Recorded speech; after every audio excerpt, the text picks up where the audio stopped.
wabarakatuh. Alhamdulillahilladzi ba'atha bil ummiyina rasulan minhum yatlu 'alaihim ayatihi wa yuzakkihim wa yu'allimuhumul kitaba wal hikmah wa in kanu min qablu lafi dhalalin mubin. Allahumma shalli 'ala sayyidina maulana Muhammad wa ala alihi wa sahbihi ajma'in. Amma ba'du, kita bersyukur kepada Allah yang telah mengutus Nabi Muhammad SAW yang membacakan ayat-ayat Al-Quran untuk kaumnya, untuk umatnya. Sampailah ayat Al-Quran itu kepada kita. Kalau seandainya Al-Quran ini tidak dibacakan kepada kita, maka kita akan menjadi orang-orang yang sesat. Alhamdulillah, setelah Al-Quran dibacakan oleh Rasulullah Muhammad SAW kepada kita, maka kita menjadi orang yang beragama Islam. Allahumma shalli Muhammad.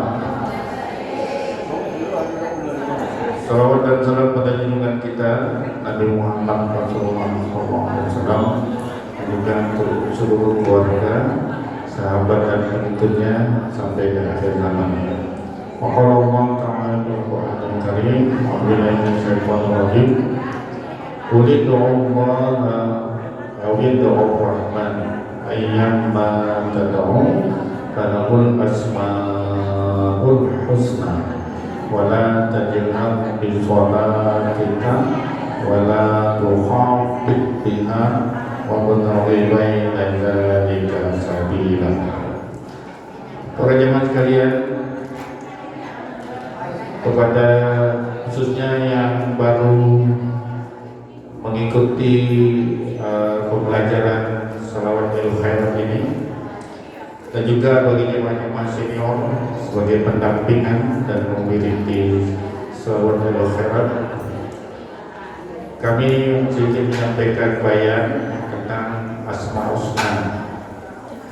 Kita melihat dalam Shalawatul Khairat ada Asmaul Husna. Dalam selawat 40 ada Asmaul Husna. Dalam tahlil ada Asmaul Husna dibacakan. Kemudian Bapak Ibu sekalian, di dalam sholat 5 waktu pun sebenarnya ada muatan Asmaul Husna. Jadi Allah berfirman dalam Al-Quran surah Al-Isra ayat 110, "Qul Allah, wahai Muhammad, mintalah kepada Allah." Jadi kalau berdoa itu kata Allah, boleh doa, mintanya kepada Allah. Kalau semasa jahiliyah orang berdoa pakai nama Lata, Uzza, Mana, Suwa, Yamus, maka ketika Islam datang diajarkan kepada Nabi Muhammad. Jadi kalau mau berdoa itu kata Allah, boleh doa pakai nama Allah. Allahumma Allahumma firli, Allahumma inna nas'aluka salamatan fid din. Jadi kalau sudah memakai nama Allah ini sudah mewakili seluruh Asmaul Husna sebetulnya. Tapi kata Allah berikan alternatif pilihan. Qul Allah awid Rahman, awid Rahman, atau nama Allah yang lain bernama Ar-Rahman, ya kan? Ayyamma tad'u falahul asmaul, atau nama-nama Allah yang lain yang jumlahnya 99 tambah 1. Oleh karenanya, bagaimana cara berdoa dengan menggunakan Asmaul Husna itu? Ya, sebetulnya sudah dicontohkan oleh Allah dalam perintah sholat. Ya. Dalam bentuk sholat itu ibu-ibu ada Asmaul Husna yang wajib kita bunyikan, wajib kita sebutkan, wajib kita baca. Namanya ini rukun qauli. Rukun qauli, kalau kita tidak menyebutkan ini, sholat kita batal. Di antara nama-nama Allah yang kita sebutkan dalam sholat itu utama adalah Allahu Akbar. Jadi nama Allah Akbar itu bukan Asmaul Husna, tapi nama Allah. Kita berpindah gerak, kita menyebut nama Allah. Itu satu. Yang kedua, di dalam surah Al-Fatihah kita menyebut nama alhamdulillah, nama Allah Rabbul Alamin. Rabbul Alamin, Rabb juga nama Allah. Jadi kita harus mengenal nama Allah itu, siapa yang berinya nama, kemudian Rabb itu apa artinya. Rabbul Alamin, pemilik. Rabb itu artinya Allah yang menciptakan, Allah yang memiliki seluruh semesta alam. Rabb. Kemudian Bismillahirrahmanirrahim, itu juga nama Allah ya, Ar-Rahman Ar-Rahim. Ada nama Allah selain daripada Allah adalah Ar-Rahman Ar-Rahim. Sekarang setiap kita wajib menyebut nama-nama Asmaul Husna ini dan surah Fatihah. Bismillahirrahmanirrahim, alhamdulillahirabbil alamin, maliki yaumiddin. Ada berapa itu? Pertama Allahu Akbar. Yang kedua Bismillahirrahmanirrahim, Bismillahirrahmanirrahim. Dan keempat Alhamdulillah, alhamdulillah. Atau Rabb 7. Bila ada 7. Ar-Rahman Ar-Rahim ada 8. Malik Yaumiddin ada 9. Dalam satu rakaat kita menyebut nama Allah itu 9 kali, 9 nama. Bapak Ibu sekalian, maka terkandung tersirat pesan sebelum engkau berdoa kata Allah, maka kenalilah nama-namaku yang wajib itu. Alhamdulillah, Bismillahirrahmanirrahim, Alhamdulillahirrahmanirrahim, Malik Yaumiddin. Kenali kata Allah. Ya, tersirat, bahkan cintai. Kalau kita sudah mencintai Asmaul Husna dalam surah Al-Fatihah itu, maka barulah kita diizinkan untuk meminta, memohon itu di mana? Diletakkan dalam ibadah sholat itu antara duduk antara dua sujud. Rabbir firli warhamni wajiburni warfa'ni warzuqni wahdini wa'afini wa'afani. Baik. Sekarang saya ingin menyampaikan tentang Ar-Rahman.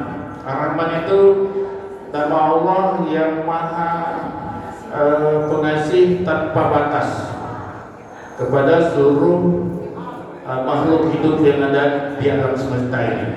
Jadi tidak ada batasnya. Ar-Rahman ini untuk orang muslim, untuk orang kafir, kemudian Rahman ini untuk makhluk nyata dan juga untuk makhluk gaib. Untuk makhluk hidup, untuk alam semesta ini Allah menunjukkan Ar-Rahman. Tafsir dirayannya atau tafsir kharijiyah dari ayat ini terhubung dengan surah Ar-Rahman. Ar-Rahman 'allamal Qur'an, khalaqal insan, 'allamal bayan. Boleh baca sama-sama? Ar-Rahman 'allamal Qur'an, khalaqal insan, 'allamal bayan. Di surah Ar-Rahman ini semuanya menjelaskan tentang sifat Allah, yaitu Ar-Rahman. Satu surah, jumlah ayatnya 78 ayat. Jadi kalau kita ingin memahami apa itu makna Ar-Rahman, hafalkan ya surah Ar-Rahman, baca terjemahnya, pahamlah kita. Oh, ini rupanya maksud daripada kata Ar-Rahman, nama Ar-Rahman. Ar-Rahman itu yaitu Allah memberikan segala macam nikmatnya tanpa batas, tidak terkecuali kepada orang muslim maupun non-muslim. Ar-Rahman 'allamal Qur'an. Al-Quran itu diberikan oleh Allah sebenarnya bukan hanya untuk umat Islam, tapi untuk seluruh umat manusia. Al-Allamal Quran. Khalaqal insan. Allah menciptakan manusia di bentuk Ar-Rahmannya. Orang kafir diciptakan, orang Islam diciptakan tanpa batas. Ya, tanpa batas. Ya.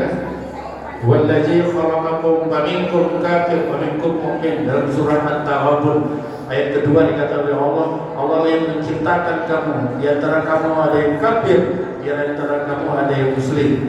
Maka kita diberikan oleh Allah dengan sifatnya Ar-Rahman, kita jadikan sebagai seorang muslim. Maka kata Allah, bagi ayyi alaa'i rabbikuma tukadziban. 'Allamahul bayan. Khalaqal insan 'allamahul bayan. Kemudian sifat Rahman Allah diwujudkan dalam bentuk Allah mengajarkan manusia pandai berbicara dari berbagai macam bahasa. Itu Ar-Rahman ya.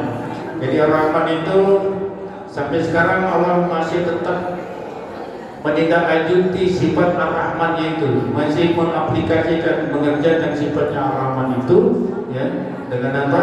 Dengan buktinya manusia lahir. Ar-Rahman Allah ini orang muslim lahir, orang kafir tetap lahir, Rahman terus tanpa batas. Nah, tetapi kalau Ar-Rahim itu terbatas pada orang beriman saja ya.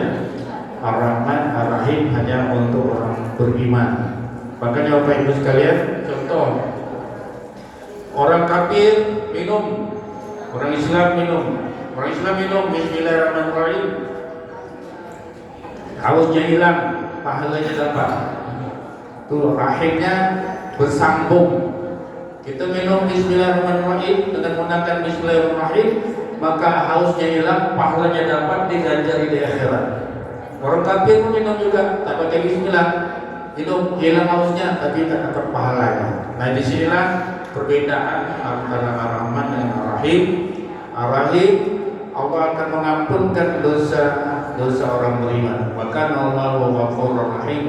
Tetapi orang kafir yang berdosa tidak akan pernah diampunkan oleh Allah Subhanahu wa taala. Oleh karena itu kita bersyukur kita jadi orang beriman, walaupun kita berdosa, insyaallah Allah akan ampunkan dosa-dosa kita. Saya kira inilah perbedaan antara Ar-Rahman Ar-Rahim ya Bapak Ibu sekalian. Bahwa Asmaul Husna itu diaplikasikan oleh Allah ya. Kalau ingin menyebut nama Asmaul Husna itu sudah ada contohnya dari Rasulullah. Jadi dari Rasulullah itu Ar-Rahman, Ar-Rahim, Malik Yaumiddin itu ada 8 tadi ya. Kenali sebaik-baiknya, cintai kalimat Ar-Rahman sebaik-baiknya, cintai kalimat Asmaul Husna sebaik-baiknya, dan pada sholat itu kita kenal. Maka ketika kita berdoa antara dua sujud itu kontaknya yang kontak batinnya kepada Allah itu muncul, khusyuknya muncul. Rabbil Fadli Warhamni, terhubung semua dengan sifat-sifat Allah tadi. Ar-Rahman Ar-Rahim Rabbil Fadli Warhamni Wajibuni Wafa'ni Wajibuni, itu tujuan kita ke sana. Maka salat kita lebih fokus. Saya kira ini ya kita ingin sampaikan khusus kepada jemaah-jemaah yang baru belajar selawat Lailul Khairat. Maka pertanyaannya tadi, kenapa dalam selawat Lailul Khairat ada Asmaul Husna? Kenapa dalam selawat 40 ada Asmaul Husna? Kenapa dalam tahlil ada Asmaul Husna? Karena Allah yang memerintahkan dan mencontohkannya. Kalau ingin berdoa itu kita harus nyebut nama-nama Allah. Contohnya dalam salat. Kalau nama Allah disebut, Allah senang, maka doa terkabul. Ketika kita berselawat, kita menyebut Asmaul Husna, maka selawat kita mudah-mudahan lebih mudah diterima oleh Allah Subhanahu wa taala. Bila taufiq wa hidayah. Assalamualaikum warahmatullahi wabarakatuh. Terima kasih.